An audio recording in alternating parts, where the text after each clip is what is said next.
Hi friends, I'm back from vacation, and as hard as I tried to bring warmth and sunshine with me, clearly it didn't work. Also, I left my tripod at home, so I'm shooting this video selfie style today. I thought we'd take some time this week to look at the Old Testament book of Ruth. When I was a kid, I read through Ruth many times, first of all because I thought it was cool to be able to read an entire book of the Bible in one sitting. It's only 4 chapters long. And the other thing is, it's a good story. The theme of the book of Ruth is redemption. In 4 short chapters, it's only 85 verses. The words redeem, redeemer, and redemption occur 23 times. You can recognize that theme not only in the storyline itself, but also in the structure of the book, and we'll get to that a little bit later. Dating the book of Ruth is difficult. Convincing arguments can be made that it was written during the reign of King David or King Solomon in the 10th century BC. Or that it was written during the rebuilding of the Jerusalem temple after the Babylonian captivity in the 5th century BC.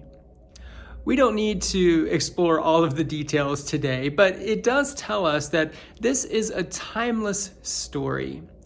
The story of Ruth functions like a parable, inviting every generation, including ours, to draw parallels to our own situation and to recognize God's redemptive work.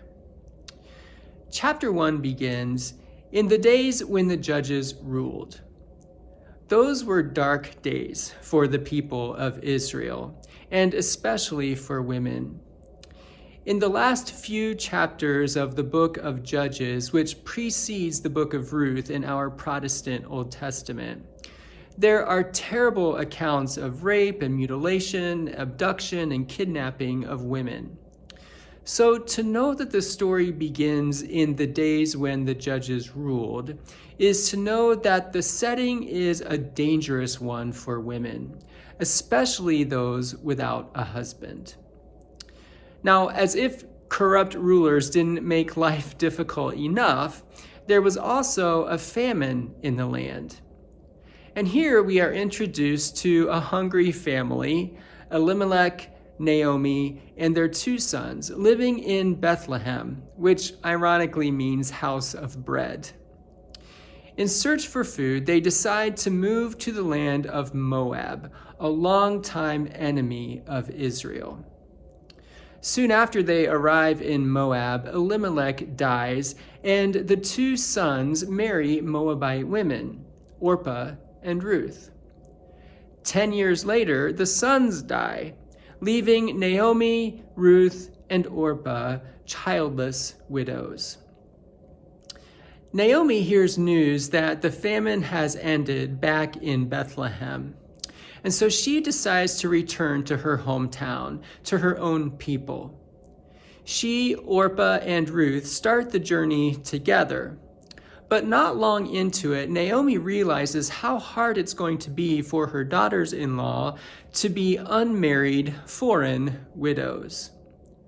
The only hope for them to remarry and to have children and to be taken care of is to return to their homeland of Moab, to their families of origin. And so Naomi compels them to stay in Moab while she returns to Bethlehem. It takes some convincing, but eventually Orpah kisses Naomi goodbye and returns to her family. Ruth, however, refuses to abandon Naomi. She pledges her commitment in some of the most beautiful words in all of the scripture. But Ruth said, "Do not press me to leave you or to turn back from following you. Where you go, I will go. Where you lodge, I will lodge. Your people will be my people, and your God, my God.